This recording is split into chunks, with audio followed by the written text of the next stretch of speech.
মাননীয় স্পিকার, আপনাকে অসংখ্য ধন্যবাদ। মাননীয় স্পিকার, আমি প্রথমেই স্মরণ করতে চাই আমাদের স্বাধীনতার ঘোষক শহীদ প্রেসিডেন্ট জিয়াউর রহমানকে।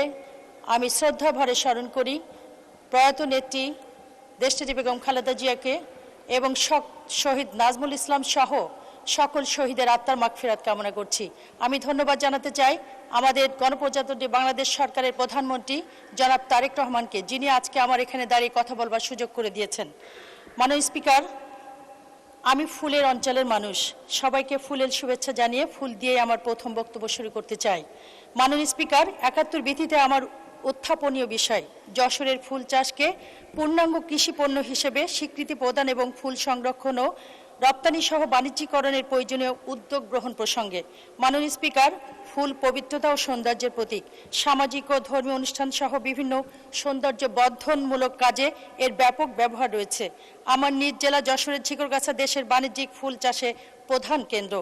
মোট ফুল চাহিদার ৯০% ফুলের রাজধানী খ্যাত ঝিকরগাছা থেকে সরবরাহ করা হয়। এখানে প্রতি বছর প্রায় ১৫০০ হেক্টর জমিতে বিভিন্ন প্রজাতির ফুলের চাষ হয়।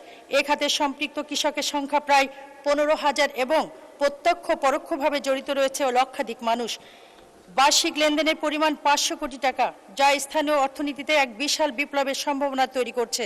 এলাকার ফুল চাষের প্রাণকেন্দ্র গদখালি পাইকারি ফুলের মোকাম হতে প্রতিদিন ভোর হতে দুপুর পর্যন্ত পাইকারি ব্যবসায়ীরা ফুল কিনে রাজধানী সহ দেশের বিভিন্ন স্থানে প্রান্তে নিয়ে যায়।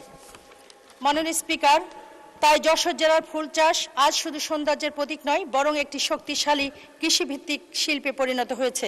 মাননীয় স্পিকার, পরিকল্পিত বিনিয়োগ ও প্রাতিষ্ঠানিক সহায়তা প্রদান করা হলে ফুলকে একটি রপ্তানিযোগ্য